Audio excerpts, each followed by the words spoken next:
question 2, it gives you that reaction, and it says iron reacts with oxygen to produce iron 3 oxide as represented by the equation above. A 75.0 gram sample of iron is mixed with 11.5 liters of oxygen at 2.66 atmospheres and 298 Kelvin. Calculate the number of moles of each of the following before the reaction begins. So how much iron do I have? Well, it told me I have 75 grams of iron, so that's pretty simple. I just need to convert from grams into moles by using the molar mass of iron, which is 55.85 grams. So you get 1.34 moles of iron. So you get 1 point for noting the moles of iron. For oxygen, since it is a gas, it gives me the volume, the pressure, and the temperature. I'm going to use Pivner in order to calculate the number of moles. And when you do that, you get 1.25 moles of oxygen. Just be careful that you're in liters, atmospheres, and Kelvin, since your R, your gas constant, which is given to you in your cheat sheet, is 0.0821 liter atmosphere mole Kelvin. Okay? So you get 1 point for getting the correct number of moles of oxygen. In B, it says identify the limiting reactant when the mixture is heated to produce iron oxide. So you need to take your iron and your oxygen, your moles of both of those, and you need to figure out which of those is going to produce less iron oxide. Now, the way that they do this, okay, they convert from iron to oxygen and oxygen to iron. I personally would not do that. What I would do is I would take the moles of iron and the moles of oxygen, use those mole-to-mole ratios, and get into moles of iron oxide. The one that produces less iron oxide, that's the one that's going to be the limiting reactant. So in this case, iron is going to be the limiting reactant because it's going to produce less iron oxide. I wouldn't, the way that they do that, that's another way of determining limiting reactant. If you want to do that, that's fine. I'm not even going to explain it because I don't think it really touches on the definition of limiting reactants, which is the reactant that's going to produce the least amount of product.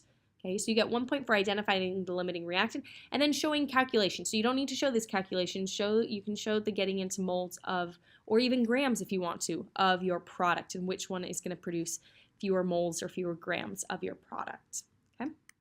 In C, it says calculate the number of moles of iron oxide produced. Well, if you've done it in B, it's pretty dang easy, right? You already have your answer. You can just put your answer. So you'd put 0.670 moles of iron oxide. You get 1 point for that. Now, if you did the work in B, since officially it didn't ask you, since you didn't have to show that calculation for getting into moles, what I would do for C is maybe just draw an arrow up to B to show your work, okay? Because if you did this work in C, but in B, that's a perfect explanation for C. So I just draw an arrow to show them, hey, I did do that, just in case. If you didn't, that's fine. If you just put the answer, that's fine. It'd be 1 point. I'm just trying to be as safe as possible, okay?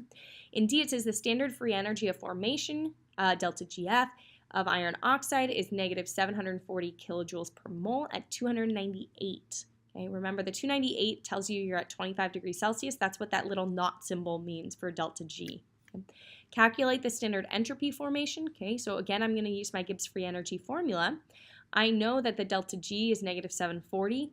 I know that my delta H of formation, if you go back, it told me it was negative 824 kilojoules. Okay, I know my temperature is 298, and so I can solve for my entropy. Now, when you solve for this, remember that you're going to be in kilojoules per mole Kelvin or just kilojoules per Kelvin. If you want to convert that into joules, just multiply by 1,000. But it is going to be a really small number, so it's negative 0.28 kilojoules per Kelvin or kilojoules per mole Kelvin. Okay? And if we look back really quickly, my delta S is negative. We look back at the reaction, I'm going from 2 moles of solid and 1.5 moles of gas to just 1 mole of solid. So yes, my entropy is decreasing, my disorder is decreasing, so my delta S should be negative, which is what I got. Okay. If you get something that doesn't match, right, if I got in a positive value, I should go back and figure out where my calculation error is. So that's a nice way to check yourself. In II, it says, which is more responsible for the spontaneity of the formation reaction at 298 Kelvin? The standard enthalpy of formation or the standard entropy? Well, delta H is negative and delta S is negative. Therefore, delta H is going to be the driving factor. Okay? And the reason why is since delta S is negative, that could cause the Gibbs free energy to be positive. Okay? So it says delta S of formation is negative, which means the system becomes more ordered as the reaction proceeds. Greater order will not increase the spontaneity. You don't have to state that. If you just want to use the Gibbs free energy equation and say that it could cause the delta G to be positive, that's perfectly fine. Okay, so you got 1 point for indicating delta H is responsible, and for addressing the delta H and delta S, I would have used the Gibbs free energy equation for that.